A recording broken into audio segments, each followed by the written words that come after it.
The day the research facility holding Volgan burned down, a Soviet jumbo passenger jet happened to crash nearby, far away to the north of that hospital in Cyprus.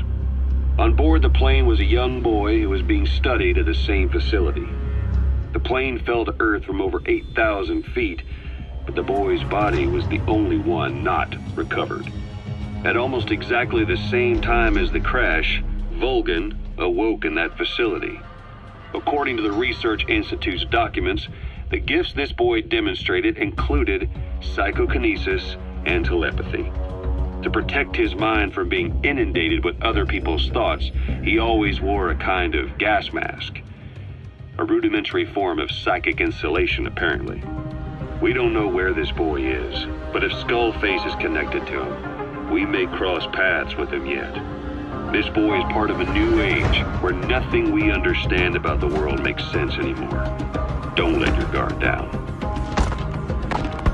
Your Wolbachia stopped the infection all right, but I still don't get it. How can a few bacteria change males to females? I know they're only bugs, but... It is not such a rare thing in the natural world.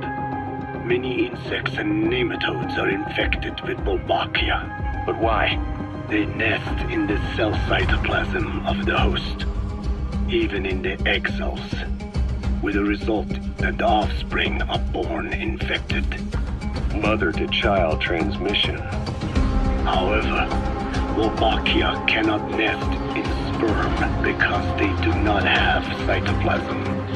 So even a successful infection of a male ends after a single generation. This means the Wolbachia must resort to maximizing the population of infected females. Sounds like an ethnic cleansing campaign on a tiny scale.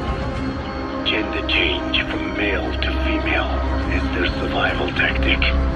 So more females means more Wolbachia carriers, so it can keep thriving in the following generations. But the parasites in a human host are supposed to be a mating pair. If there's no male, there'll be no offspring at all. It's killing itself. Slow down.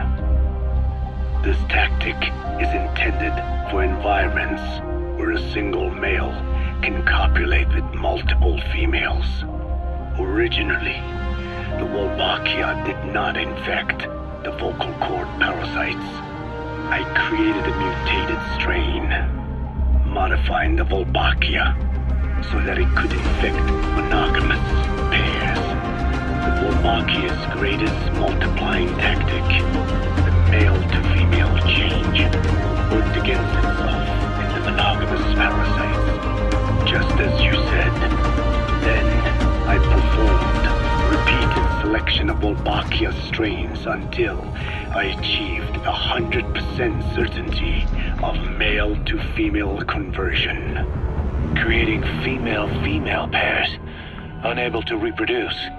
And you say the Wolbachia affects the host of the host, that is, us, cutting off our means to reproduce? It is almost certain. Of course, we will not turn female.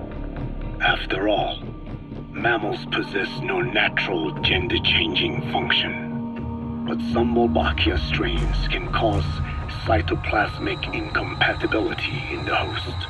Is that some cell deformity?